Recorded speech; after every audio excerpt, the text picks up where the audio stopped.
નમસ્કાર નમસ્કાર નમસ્કાર નમસ્કાર નમસ્કાર નમસ્કાર નમસ્કાર વિદ્યાર્થી મિત્રો, વિદ્યાકુલના ડિજિટલ પ્લેટફોર્મ ઉપરથી હું તમારો મોટો ભાઈ ભદ્રેશ ગઢવી આપનું હાર્દિક હાર્દિક હાર્દિક હાર્દિક હાર્દિક સ્વાગત કરું છું.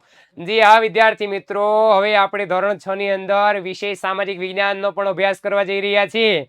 ઘણા બધા વિદ્યાર્થીઓ કેટલાય સમયથી પૂછતા હતા કે સર વિષય સામાજિક વિજ્ઞાનના લેક્ચર ક્યારે આવશે.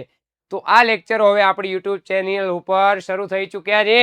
તો ઝડપથી એનો લાભ લેવા માટે તમે તમારા બાળ મિત્રો હોય, શેરીના, ટ્યુશનના, સ્કૂલના, મામાના, ફૂઈના, કાકાના, મામાના દરેકને આ જે છે એના લિંક ઝડપથી શેર કરી દો અને એને જણાવી દો કે ગુજરાતનું નંબર 1 પ્લેટફોર્મ વિદ્યાકુલ ગુજરાતમાં ધોરણ 6, 7 અને 8 ની અંદર જે લેક્ચર સિરીઝ શરૂ થઈ છે એની અંદર હવે આપણને એક હજી ગિફ્ટ મળવા જઈ રહ્યું છે.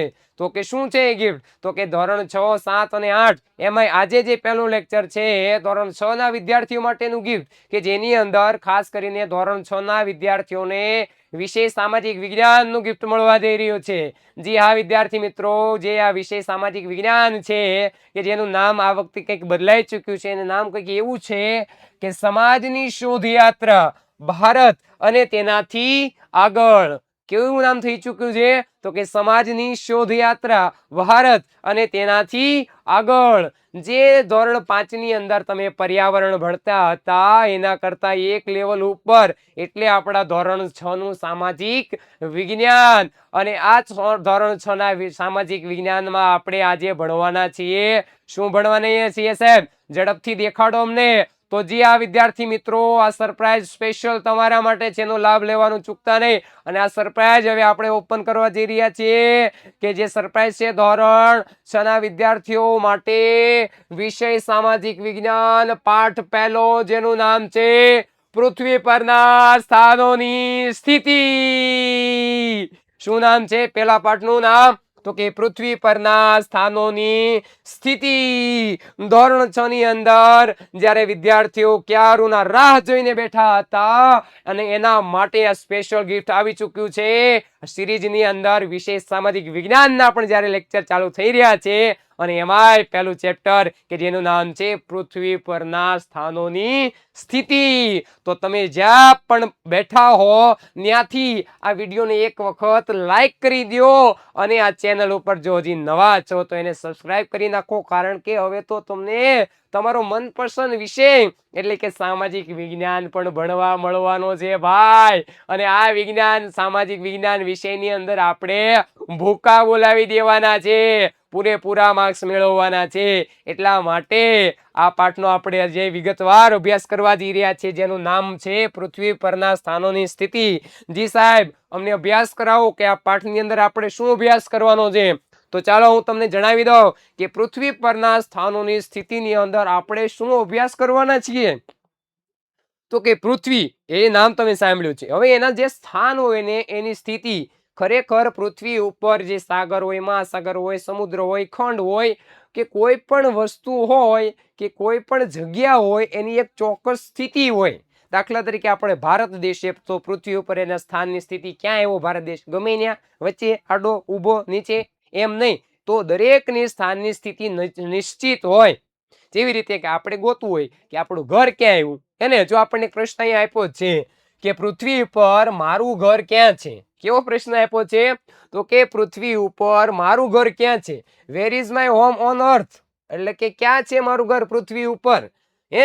તમને બધાને ખબર છે તમારું ઘર ક્યાં છે પૃથ્વી ઉપર? કયો તો હાલો. તો ઉપર છે, નીચે છે, આ બાજુ છે કે આ બાજુ છે? ખબર છે? નથી ખબર ને? તો એના માટે જ આપણે પહેલું ચેપ્ટર છે જેનું નામ હતું કે પૃથ્વી પરના સ્થાનોની સ્થિતિ. જો આ ચેપ્ટર આપણે અભ્યાસ કરી લઈશું એટલે આપણને દરેક સ્થળના જે સ્થાનની સ્થિતિ છે એનો આપણને ખ્યાલ આવી જવાનો છે. તમે અહીંયા પૃથ્વીનો ગોળો જોઈ શકો છો, એની અંદર આ ભૈલું જે છે એ પૂછે છે, જો છે ને ટાબરિયો તમારી જેવો, એ પ્રશ્ન પૂછે. હું પૂછે કે બેન આ લાલ રેખા શું છે? શું પૂછે છે? તો કે આ લાલ રેખા શું છે? લાલ લાલ રેખા રેખા શું છે કે આ લાલ રેખા, બરાબર ને? ત્યારે આમેથી જવાબ આપે છે આ ભાઈ, બરાબર ને? આ વિદ્યાર્થી હું જવાબ આપે છે કે ભાઈ એ લાલ રેખા તો વિષુવવૃત્ત છે. એ લાલ રેખા શું છે કે? તો કે એ લાલ રેખા તો વિષુવવૃત્ત છે કે. હવે આ વિષુવવૃત્ત કોને કહેવાય છે? તો કે પૃથ્વી સપાટી ઉપર આવેલું 0 અક્ષાંશ વૃત્ત જે પૃથ્વીના બરોબર મધ્ય ભાગમાંથી પસાર થાય અને પૃથ્વીના આડા ભાગ પાડે છે. ઉપરના ભાગને આપણે ઉત્તર ગોળાર્ધ અને નીચેના ભાગને આપણે દક્ષિણ ગોળાર્ધ કહીએ છીએ. બરાબર ને? તો આ જે 0 અક્ષાંશ છે એને જ તો આપણે વિષુવવૃત્ત તરીકે ઓળખીએ છીએ. બરાબર? તો આ પૂછે કે લાલ રેખા કઈ છે? તો કે આ તો વિષુવવૃત્ત છે, જે પૃથ્વીના બરોબર 2 ભાગ પડે. આ ભાગ જે છે એ ઉત્તર ગોળાર્ધ છે. કેવો ભાગ છે આ? તો કે આ ભાગ જે છે એ ઉત્તર ગોળાર્ધ કહેવાય સાહેબ. આ ભાગ તો કે આ દક્ષિણ ગોળાર્ધ કહેવાય. કેવો કહેવાય? તો કે આ ભાગને દક્ષિણ ગોળાર્ધ કહેવાય. અને બરોબર મધ્યમાંથી પસાર થતી આ લાલ રેખાને વિષુવવૃત્ત કહેવામાં આવે છે. સાહેબ એ શું કામમાં આવે? તો કે આપણે પૃથ્વી ઉપરના સ્થાનોની સ્થિતિ જાણવી છે ને, તો એના માટે અક્ષાંશ, રેખાંશ, નકશાના પ્રકારો આ દરેકની મદદથી આપણે પૃથ્વી ઉપરના સ્થાનોની સ્થિતિ આપણે જાણી શકીએ છીએ. એના માટે આપણે આગળ અભ્યાસ કરીએ. શું કીધું છે કે પૃથ્વી એટલે શું? એને આપણા મહાન જે ખગોળ શાસ્ત્રી થઈ ગયા, એને મહાન જે ગણિત શાસ્ત્રી પણ હતા કે જેણે 0 ની શોધ કરી, પાઈનું મૂલ્ય આપ્યું, એને આર્યભટ્ટ નામનો જેણે ગ્રંથ લખ્યો કે જેની અંદર ખાસ કરી અને ખગોળ એટલે કે અવકાશ વિજ્ઞાનનું એમને આપણને જ્ઞાન પ્રદાન કર્યું. એવા મહાન આર્યભટ્ટે પૃથ્વીના ગોળાની વ્યાખ્યા આપી છે કે પૃથ્વીનો ગોળો છે શું? એ શેનો બનેલો છે? બરાબર? તો કે પૃથ્વીનો જે ગોળો જે છે એ ક્યાં રહેલો છે? તો કે અંતરિક્ષમાં રહેલો છે. એને પૃથ્વીનો ગોળો ક્યાં રહેલો છે? તો કે અંતરિક્ષમાં રહેલો છે. આપણે પૃથ્વી સપાટીથી આમ ઉપર જેમ જઈએ ને એમ બ્રહ્માંડ અંતરિક્ષ આવે ને, ગેલેક્સીઓ આવે, ખાસ કરીને એના તારામંડળો હોય, સૂર્ય હોય, ગ્રહો હોય. એને તો જે બ્રહ્માંડ જે આપણે કહેતા હોઈએ છીએ, બરાબર ને, કે જ્યાં શૂન્ય અવકાશ આવી જાય, ત્યાં આપણને અવાજ ન સંભળાય. બરાબર ને? જેમ ઉપર જઈએ એમ તાપમાન વધી જાય, જેને આપણે શૂન્ય અવકાશ કહીએ. જ્યાં ગુરુત્વાકર્ષણ બળ એકદમ ઘટી જાય એ ભાગને આપણે અંતરિક્ષ કહીએ, જેને સામાન્ય ભાષામાં આપણે બ્રહ્માંડ પણ કહેતા હોઈએ છીએ. તો જે આ બ્રહ્માંડની અંદર, આ અંતરિક્ષની અંદર, આ ગેલેક્સી આકાશગંગામાં આપણો પૃથ્વીનો ગોળો રહેલો છે. અને આ પૃથ્વીના ગોળાની અંદર શું આવેલું છે સાહેબ? તો કે જળ આવેલું છે. જળ એટલે પાણી. જળ એટલે પાણી આવેલું છે. એને જો હું તમને કહું કે આપણા પૃથ્વીના ગોળામાં છે ને બેટા 71% જળ આવ્યું છે. હા, જો કેટલા ટકા?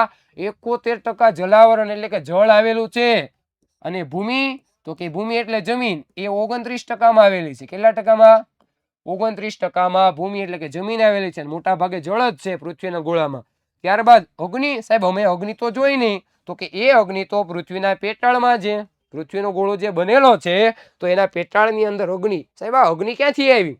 તો કે આ અગ્નિ જ્યારે સૌરમંડળની અંદર સૂર્યમાંથી અનેક ગ્રહો, ઉલ્કા, ઉપગ્રહો અલગ પડ્યા, તેમ પૃથ્વી પણ એક ગ્રહ અલગ પડી. તો સૂર્યમંડળમાંથી, સૌરમંડળમાંથી, સૂર્યમાંથી અલગ પડી હોવાના કારણે અગ્નિનો ગુણધર્મ પણ એના પેટાળમાં જોવા મળે છે. જો તમે જોઈ શકો છો એ પેટાળમાં લાવા ધગધગતો એક ગ્રહ છે પૃથ્વી. તો એની અંદર જળ, ભૂમિ, અગ્નિ અને વાયુઓ. કયા વાયુ છે? તો કે કાર્બન ડાયોક્સાઇડ છે, આપણે લઈએ ઓક્સિજન છે, મોનોક્સાઇડ છે, અનેક પ્રકારના જુદા જુદા જે વાયુઓ જે છે એ વાયુઓ પણ વાતાવરણની અંદર આવેલા છે. તો જળ, ભૂમિ, અગ્નિ અને વાયુઓનો બનેલો આપણો આ પૃથ્વીનો ગોળો કે જે અંતરિક્ષમાં રહેલો છે. પૃથ્વીનો ગોળો શેનો બનેલો છે? તો કે જળ, ભૂમિ, વાયુ અને જે ખાસ કરીને અગ્નિ છે એનો આ ગોળો બનેલો છે. એનો આકાર કેવો છે? તો કે એનો આકાર ગોળાકાર છે. એટલે કે ગોળ આકાર છે. કેવો આકાર છે? તો કે ગોળ આકાર છે. પૃથ્વીનો આકાર જે છે ભાઈ ગોળ આકાર છે. એટલે કહેવાય કે ગોળાકાર છે. તે સમગ્ર એની અંદર ભૂચર એટલે શું છે? તો કે ભૂમિ ઉપર રહેનારા સજીવો. ભૂચર એટલે તો કે ભૂમિ પર રહેનારા, એને ભૂમિ ઉપર રહેનારા સજીવો હોય ને એને ભૂચર કહેવામાં આવે છે. તો ભૂચર અને જળચર જીવોથી ઘેરાયેલો છે. કેવા જીવોથી સાહેબ? તો કે જળચર અને ભૂચર. ભૂચર એટલે ભૂમિ ઉપર રહેનારા સજીવો અને જળચર એટલે કે જળ ઉપર રહેનારા સજીવો. જળચર એટલે તો કે જળ ઉપર રહેનારા સજીવો. એને ભૂચર ઉપર કોણ રહે છે? ભૂમિ ઉપર, જમીન ઉપર. તો કે આપણે રહીએ છીએ જે પ્રાણીઓ છે, પશુ છે, પક્ષી છે, માણસો છે, આ બધા જે છે એ ભૂમિ ઉપર રહે છે. જળ ઉપર તો કે જળની અંદર ખાસ કરીને જે માછલીઓ છે, મગર છે, એને આવા બધા જે જળની અંદર રહેનારા સજીવો એને આપણે જળચર કહીએ છીએ.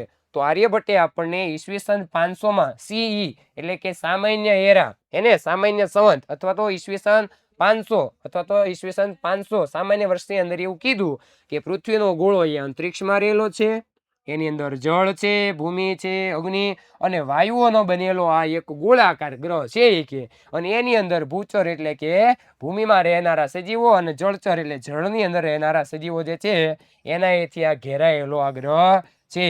આવું કોણે કીધું છે? તો કે સાહેબ આવું આર્યભટ્ટે કીધું છે. એને આ મહાન ખગોળ શાસ્ત્રી હતા. ખગોળ એટલે અવકાશનો ખાસ કરીને ગ્રહો ઉપગ્રહોનો અભ્યાસ કરનાર ગણિત શાસ્ત્રી હતા, જેને આર્યભટ્ટમ લખ્યું, જે એક ખગોળશાસ્ત્રનો ગ્રંથ છે, જેણે શૂન્યની શોધ કરી એવું કહેવાય, જેને પાઈનું મૂલ્ય આપ્યું એવું કહેવાય, બરાબર ને? તો મહાન આચાર્ય જે આર્યભટ્ટ હતા એણે આ વ્યાખ્યા આપણને આપી છે. ત્યારબાદ આગળ સાહેબ આપણને એક આકૃતિ આપી છે. આ આકૃતિમાં આપણને કીધું છે આ વ્યાખ્યા પ્રમાણે કે કયા કયા તત્વોની આ પૃથ્વીનો ગોળો બનેલો છે. તો કે આ પૃથ્વીના ગોળાની અંદર સાહેબ જળ તત્વ છે એટલે કે પાણી છે, 71% પાણી છે ને, 71% જલાવરણ છે. ત્યારબાદ ભૂમિ છે એને એટલે કે જમીન છે, આપણે બધા જમીન ઉપર રહીએ છીએ ને કે આકાશમાં ઉડવી છીએ.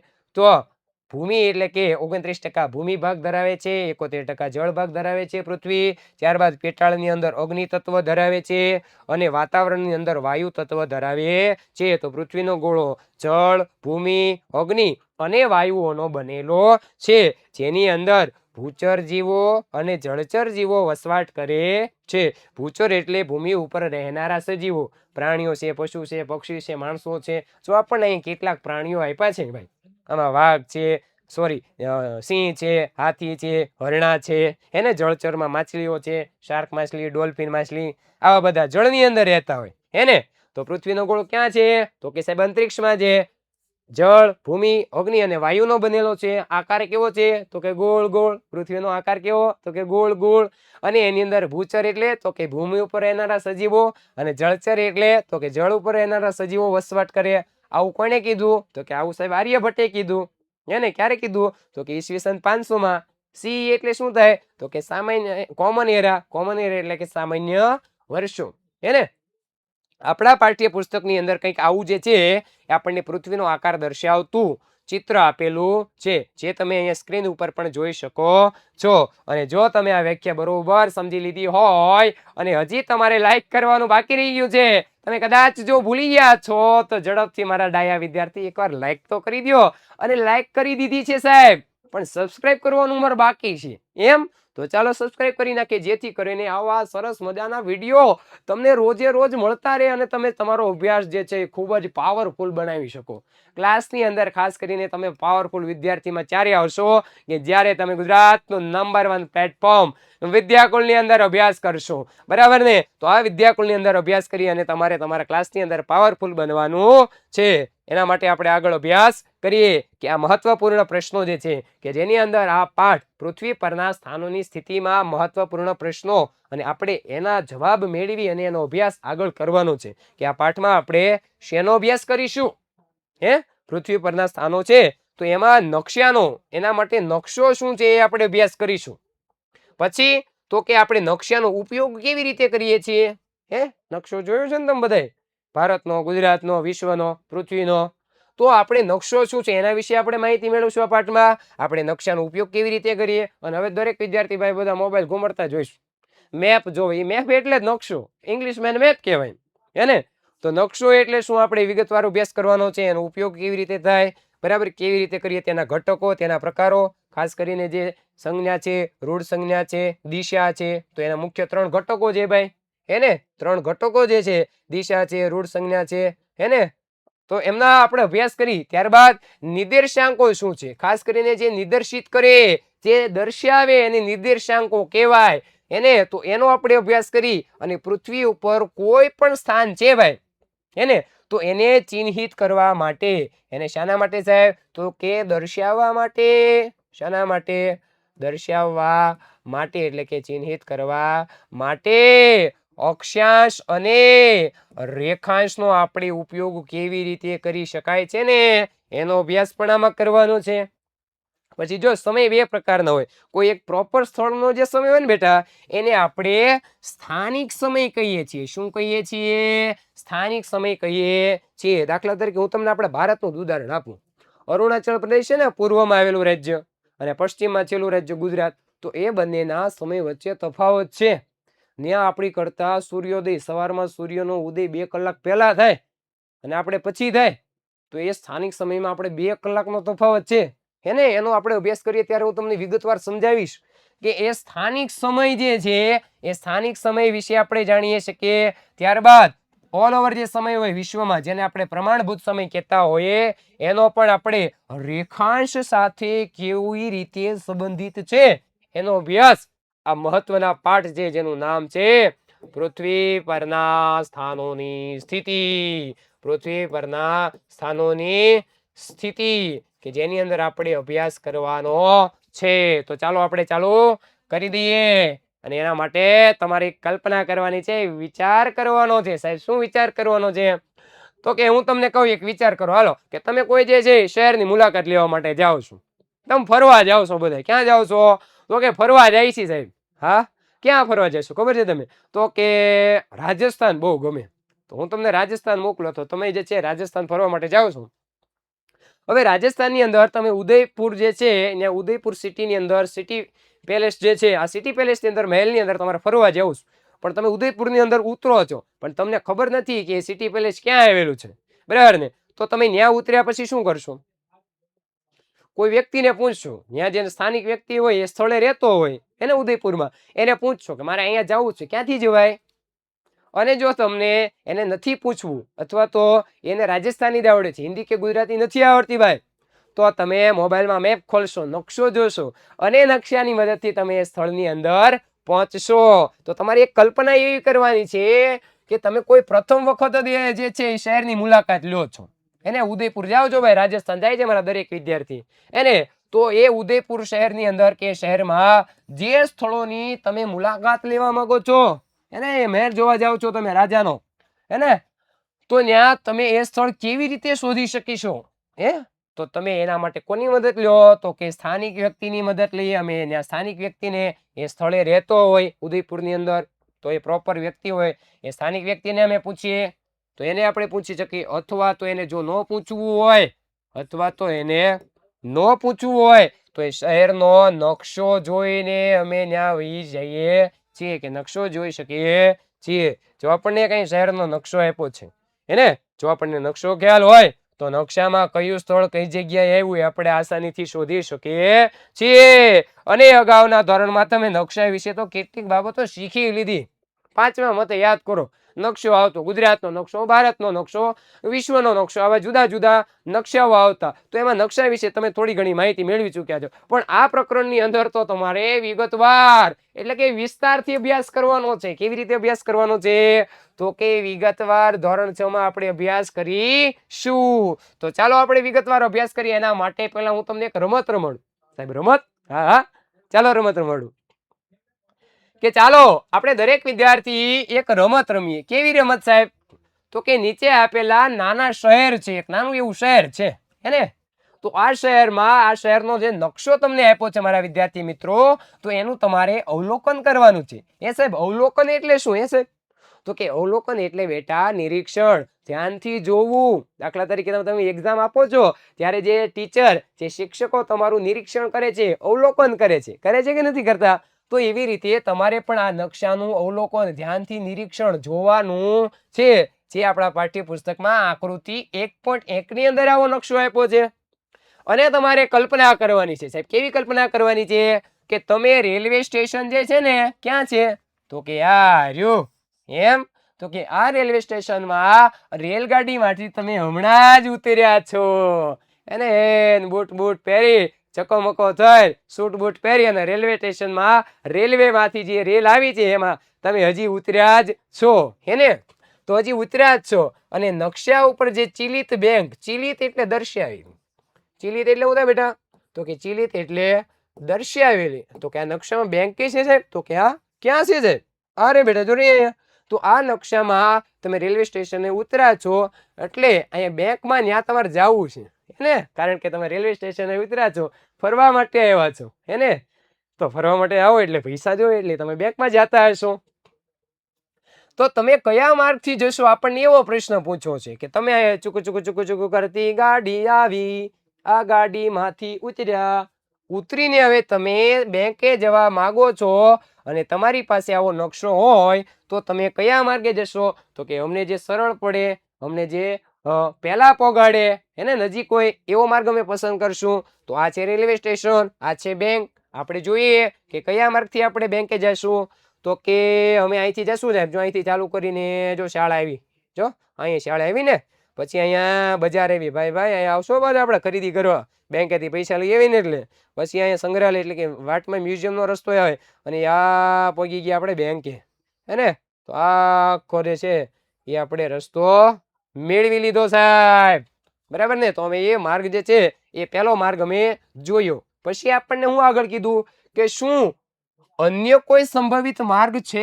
આપણને પ્રશ્ન પૂછો કે એ માર્ગ તો છે જ, પણ સાથે સાથે કોઈ તમને બીજો માર્ગ સંભવિત જે સંભાવના દર્શાવતો હોય, બરાબર, એવો માર્ગ દેખાય છે હે? તો એ તો અમારે જોવું પડશે કે. તો હાલો આપણે બધા સાથે મળીને જોઈએ. આ એક માર્ગ તો છે જ, ચાલો આપણે બીજો માર્ગ તમને હું બતાવું. આમ તો હજી બે માર્ગ છે સંભવિત, પણ કેવી રીતે? તો કે જો અહીંથી આપણે નીકળીએ ને એટલે હોસ્પિટલ આવે. હવે હોસ્પિટલ કઈ બરોબર રસ્તાની વચ્ચે જ ન નાખી દીધી હોય, સાઈડમાં હોય ને, રસ્તો તો નીકળતો જ હોય ને. જો આપણે એવી રીતે વિચારીએ ને તો અહીંથી પણ જે છે હોસ્પિટલમાંથી અહીં નગર પંચાયત, તો નગર પંચાયત રોડની સાઈડમાં દેશે ને ભાઈ, કે બધો બરોબર વચ્ચે હશે હે ને. તો આપણે એવી રીતે જો વિચારીએ કે એ પણ સાઈડમાં હશે તો અહીંથી પણ આપણે બેંકે જઈ શકીએ છીએ. વાહ સાહેબ વાહ, સંભવિત માર્ગ શોધ્યો ને શું સાહેબ તમે તો. હજી એક છે, બતાવું તમને. જો અહીંથી આપણે પાછા અહીં હોસ્પિટલ રેલવે સ્ટેશન જઈએ તો અહીંથી નહીં આપણે નીકળી શકીએ, બરાબર ને. તો અહીંથી પણ આપણે જઈ શકીએ છીએ. તો કે આ સંભવિત માર્ગ છે, અમને દેખાણો, અમે શોધ્યો. આ નકશામાં આપણે બીજું શું શોધી શકીએ? તો કે આ નકશાની અંદર આપણે જાહેર ઉદ્યાન, એ સાહેબ જાહેર ઉદ્યાન એટલે શું? એવું ક્યાંય દેખાતું નથી નકશામાં. બેટા જાહેર ઉદ્યાન એટલે બાગ બગીચાને આપણે જાહેર ઉદ્યાન કહેતા હોઈએ છીએ હે ને. આપણા શહેરની અંદર, આપણા ગામની અંદર હે ને ઘણીવાર આપણે આવા જાહેર ઉદ્યાનો બાગ બગીચા હોય ત્યાં આપણે જાતા હોઈએ છીએ. તો આ જાહેર ઉદ્યાન પણ આવેલું છે. ત્યારબાદ શાળા, તો કે આ ક્યાં છે? તો કે આ રે સ્કૂલ હે ને, શાળા આવેલી છે. અને સંગ્રહાલય એટલે કે મ્યુઝિયમ, તો કે આ રહ્યું મ્યુઝિયમ. એને પણ તમે શોધી શકો છો. તો કે અમે તો શોધી લીધું, આ જાહેર ઉદ્યાન, શાળા અને સંગ્રહાલયને પણ અમે શોધી લીધું છે, બરાબર. ત્યારબાદ આપણને શું કીધું છે આગળ? કે તમારે જો બેંકમાંથી બજારમાં જવું છે, શું વાત છે, પેલા રેલવે સ્ટેશનથી બેંકે ગયા અને હવે બેંકમાંથી બજારમાં જવું છે. હું તમને કહેતો હતો કે તમે પૈસા લઈને નક્કી ખરીદી કરવા જાઓ ભાઈ, ફરવા આવ્યા છો ને એટલે હવે ત્યાં પૈસા વાપરશો. બેંકેથી તમે બજારમાં જવું હોય તો તમે કયો માર્ગ પસંદ કરશો? તો કે આ રે બેંક. તમારે જવાનું ક્યાં છે? તો કે બજારમાં જવાનું છે.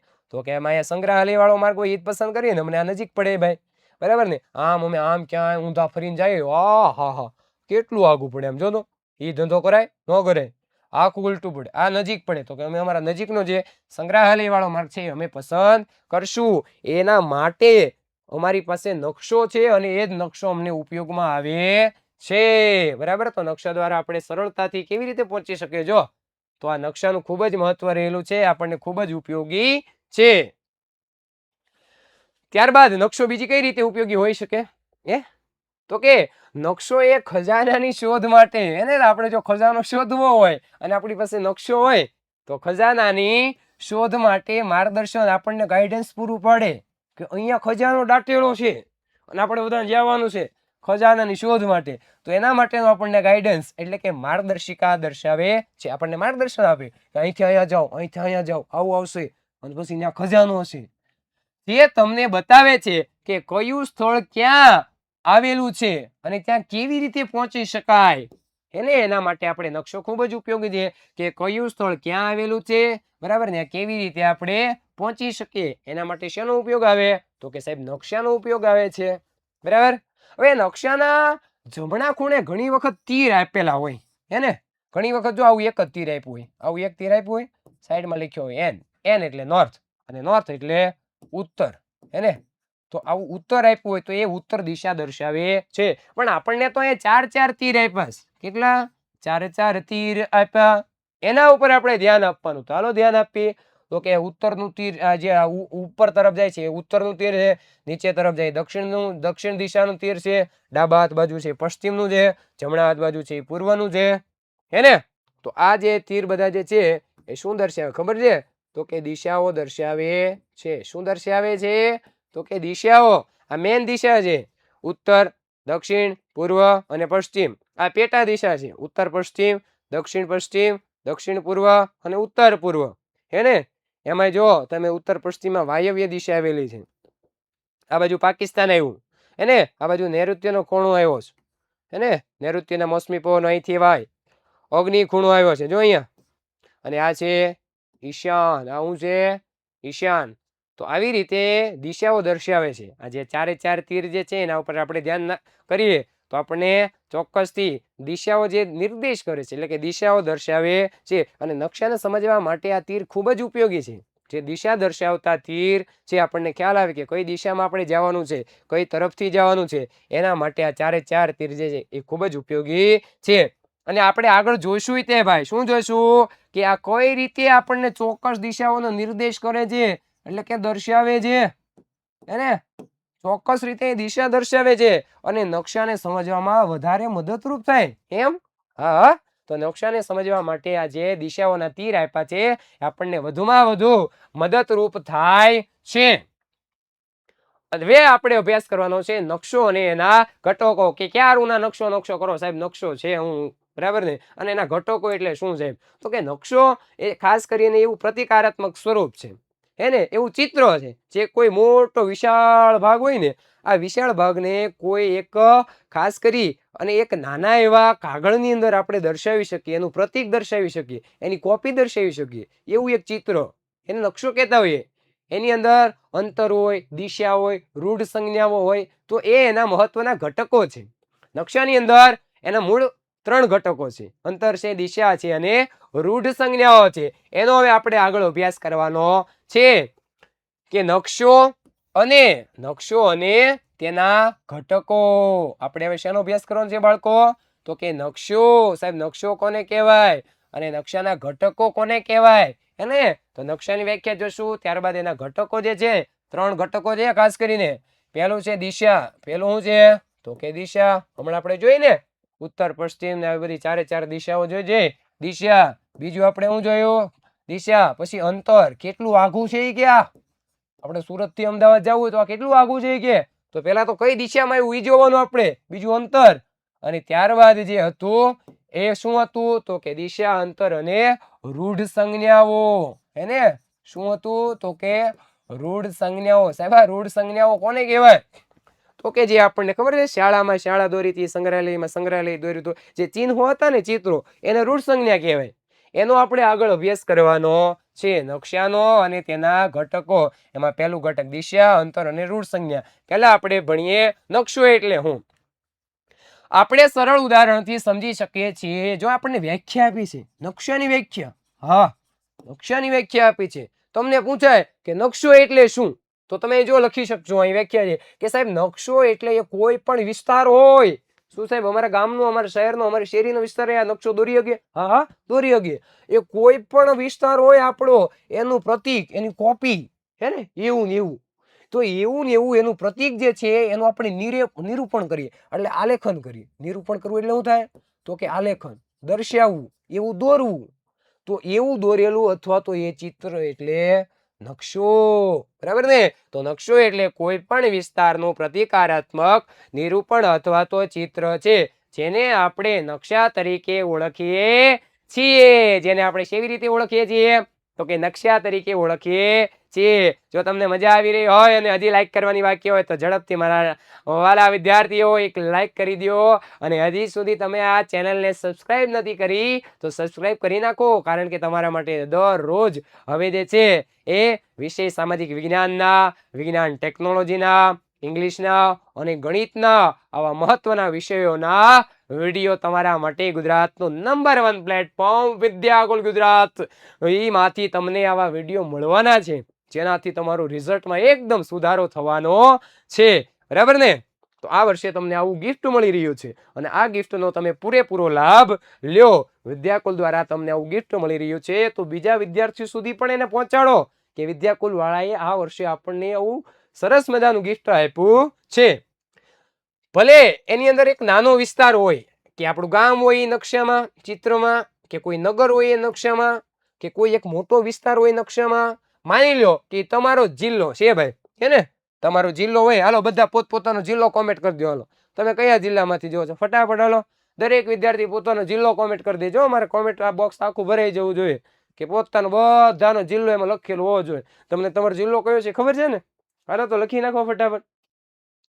તો એ નકશામાં જિલ્લો હોય અથવા તો રાજ્ય હોય, હે ને? કોઈ પણ ગામ હોય, નગર હોય, મોટો વિસ્તાર હોય, જિલ્લો હોય કે રાજ્ય હોય અથવા તો ભારત જેવો મોટો દેશ હોય ને સાહેબ, અથવા તો સમગ્ર વિશ્વ પણ નકશામાં હોઈ શકે. નાનું ગામ, શહેર, વિસ્તાર, ખાસ કરીને જિલ્લો, રાજ્ય, દેશ અને મોટામાં મોટો પૃથ્વીનો નકશો જે છે એ હોઈ શકે સાહેબ. આખું વિશ્વનો પણ નકશો હોઈ શકે છે. એનું પ્રતિકારાત્મક સ્વરૂપ કે ચિત્ર એ પણ હોઈ શકે છે. નકશાની અંદર આવે ભાઈ. નકશાને તમે જ્યારે સપાટી ઉપરથી જુઓ છો એને એવી રીતે તમે જોઈ રહ્યા હોય એમ તમને દેખાય કે આમ નકશો જે છે એની સપાટી ઉપરથી તમે જોઈ રહ્યા હોય એમ તમને દેખાય. હવે આપણા માટે એક ખાસ કરીને એક આઈએમપી પ્રશ્ન છે, પૂછાય આપણને ઘણીવાર પૂછાય, હે ને? કે નકશા પોથી એટલે શું? એને નકશા પોથી જો ઇંગ્લિશમાં એટલાસ કહેવાય. શું કહેવાય? એટલાસ. તો કે નકશા પોથી એટલે નકશાઓનું એક પુસ્તક કે જેની અંદર સંગ્રહ હોય. શેનો? તે કે નકશાઓનો. નકશા પોથી એ નકશાઓનું એક પુસ્તક કે સંગ્રહ છે. નકશા પોથી એ શું છે? તો કે એટલાસ. એટલે કે નકશા પોથી એ નકશાઓનું એક પુસ્તક છે કે નકશાઓનો એક સંગ્રહ છે. જો આપણને એક નકશા પોથી આપીશ, હે ને? એમાં ઘણા બધા નકશા હોય, ગુજરાતના હોય, ભારતના હોય, વિશ્વના હોય. એની અંદર નકશાઓનું પુસ્તક જ છે આ સ્પેશિયલ, અને ઘણા બધા નકશાઓનો સંગ્રહ હોય એમાં. તો આ જે પુસ્તક છે એને આપણે નકશા પોથી કહીએ છીએ. અને આ નકશાઓના ઘણા પ્રકારો છે. એમાંના મહત્વના 3 પ્રકારોનો આપણે આગળ અભ્યાસ કરવાનો છે. તો ઝડપથી તમે તૈયાર થઈ જાઓ અને એના માટે આપણે આગળ અભ્યાસ કરીએ કે નકશાના ઘણા પ્રકારો હોય છે. કયા પ્રકારો હોય છે સાહેબ? કયો અમને. તો પહેલો જ પ્રકાર આવે છે ભૌતિક નકશા. પહેલો પ્રકાર કયો આવે છે? તો કે ભૌતિક નકશા આવે છે. હે સાહેબ? ભૌતિક નકશા એટલે શું સાહેબ? હા બેટા, નકશાના આપણે 3 પ્રકારો ભણવાના છે. એમાં મારો દીકરો જો આપણે પહેલો જે છે ને એ ભૌતિક નકશાનો આપણે પ્રકાર ભણવાનો છે. તમને સીધી વ્યાખ્યા પૂછે કે ભૌતિક નકશા એટલે શું? વ્યાખ્યા લખો તો મારો દીકરો અહીં જે ભણેલો હશે હે ને, તો એ બધા જ લખશે કે સાહેબ ભૌતિક નકશા એટલે શું. તો હાલો હું તમને ભણાવું, જેને આપણે ઇંગ્લિશમાં ફિઝિકલ મેપ કહીએ. હે ને? નકશો એટલે મેપ અને ભૌતિક એટલે ફિઝિકલ. તો ભૌતિક નકશા એટલે મુખ્યત્વે કુદરતી બાબતો. કેવી બાબતો હોય એની અંદર દર્શાવેલી નકશામાં? તો કે કુદરતી બાબતો. હે ને? જો એક માનવ સર્જિત હોય, બીજી કુદરતી હોય. કુદરત દ્વારા નિર્મિત હોય એને કુદરતી બાબતો કહેવાય. એવી બાબતો એ નકશામાં દર્શાવેલી હોય. દાખલા તરીકે પર્વત છે, મહાસાગર છે, નદી છે. એ બધી વસ્તુ કોણ બનાવે? એ બધી તો કે કુદરત બનાવે. તો એ કુદરતી બાબતોનું એની અંદર ચિત્ર હોય, નિરૂપણ કરેલું હોય, આલેખન કરેલું હોય. તો એવી કુદરતી બાબતો જેવી કે પર્વતો હોય એ નકશામાં, મહાસાગરો દોરેલા હોય એ નકશામાં, અને નદીઓ જે દર્શાવેલી હોય, આવો જે કુદરતી બાબતો દર્શાવે છે એ નકશાને ભૌતિક નકશો કહે છે. યાદ રહી ગયું? હા સાહેબ. હું તો કે કુદરતી બાબતો જેવી કે પર્વતો, મહાસાગરો અને નદીઓ દર્શાવેલી હોય છે તેવા નકશાને ભૌતિક નકશા કહે છે. બોલો તો ફરી વાર. તો કે કુદરતી બાબતો જેવા કે પર્વતો, મહાસાગરો અને નદીઓ દર્શાવેલા નકશાને ભૌતિક નકશા કહે છે. ખ્યાલ આવ્યો? આવી જ જશે. તો એને આપણે ભૌતિક નકશા કહીએ. સાહેબ ઉદાહરણ દ્વારા સમજાવો ને. હા હા, કેમ નહીં. બરાબર. આપણા જ પાઠ્યપુસ્તકની અંદર આકૃતિ 5.2 અને આ 5.2 ની અંદર ભૌતિક નકશો આપ્યો છે જેમાં કુદરતી બાબતો જે છે એ દર્શાવેલી, પર્વતો દર્શાવ્યા, મહાસાગર અને નદી દર્શાવેલી. જો રહ્યો અહીંયા આ જે છે ને બેટા એ 5.2 છે. હા, જો એની અંદર હિમાલયની પર્વતમાળા જે છે, પર્વત જે કુદરત દ્વારા નિર્મિત છે, જે અહીંયા લાઈનો જે આપણને આપી છે આ બધી નદીઓ છે, અહીંયા મહાસાગર છે, અરબ સાગર છે, બંગાળનો ઉપસાગર છે. તો આ ભૌતિક નકશાની અંદર આવે છે. જો અહીંયા પર્વતો આપ્યા છે આપણને, અહીંયા મહાસાગરો આપ્યા છે, અહીંયા નદીઓ આપી છે. તો આવી બાબતો જે કુદરત દ્વારા નિર્મિત હોય અને દર્શાવેલા નકશાને ભૌતિક નકશો કહે છે. ત્યારબાદ કયો નકશો જોવાનો છે સાહેબ? તો કે ત્યારબાદ આપણે રાજકીય નકશો જોવાનો છે. પેલો પ્રકાર આપણે ભણ્યા હે ને. હવે બીજો પ્રકાર, કેવો પ્રકાર? તો કે રાજકીય નકશો. કેવો નકશો? તો કે રાજકીય નકશો, એને પોલિટિકલ મેપ. હવે આની અંદર કોઈ દેશનો નકશો હોય, દાખલા તરીકે આપણા ભારત દેશનો નકશો, રાજકીય નકશો હોય. કોઈ રાજ્યનો નકશો હોય, ગુજરાતનો નકશો હોય. કોઈ સરહદનો, ભારત પાકિસ્તાનની સરહદનો નકશો તમને આપી દીધો હોય. કોઈ શહેરનો નકશો હોય, તમે જે શહેરમાં રહ્યો છો એ શહેરનો નકશો હોય. જો મેં તમને કીધું હતું તમારું શહેર, તમારો જિલ્લો, તમારે કોમેન્ટ કરવાનો છે, ભૂલી ગયા ફરી વાર કરી દેજો એને. તો શહેરનો નકશો હોય વગેરે દર્શાવેલો નકશો હોય એને. તો આવા નકશાને રાજકીય નકશો કહે છે. દેશ છે, રાજ્ય છે, સરહદ છે અથવા તો શહેરો છે, આવા દર્શાવતા નકશાને રાજકીય નકશો કહેવામાં આવે છે. બરાબર. ઉદાહરણ તરીકે, તો કે ઉદાહરણ તરીકે આપણે બધા જ રાજ્યો દર્શાવેલું હોય તમને નકશો આપે ભારતનો, તો એક પ્રકારનો રાજકીય નકશો છે. એની અંદર કેન્દ્ર શાસિત પ્રદેશો હોય એને, 8 આપણા કેન્દ્ર શાસિત પ્રદેશો છે. ત્યારબાદ એમનું પાટનગર દર્શાવેલું હોય એને. તો આ પાટનગર દર્શાવતો ભારતનો એક નકશો જે છે એ પણ રાજકીય નકશામાં આવે છે. જો આપણને અહીંયા આકૃતિ આપી છે એને, ખાસ કરીને એને જો અહીંયા સરહદ આપણને આપી છે. પાકિસ્તાન હારે સરહદ છે, ગુજરાતને છે, રાજસ્થાનને છે, પંજાબને છે, જમ્મુ કાશ્મીરને છે. આ 4 એવા રાજ્યો છે એને. હવે જમ્મુ કાશ્મીર તો પાછો કેન્દ્રીય શાસિત પ્રદેશ થઈ ગયો. તો એ પાકિસ્તાન સાથે સરહદ ધરાવે છે. બધા રાજ્યો છે, એનું પાટનગર છે. અહીં દિલ્હી જે છે ભારતની રાજધાની છે. તો આ નકશો એ રાજકીય નકશો છે, જેમાં દેશ, રાજ્ય, સરહદ, શહેરનો નકશો આપણને દર્શાવવામાં આવે છે. અને ત્યારબાદ ત્રીજો પ્રકાર છે વિષય આધારિત નકશા.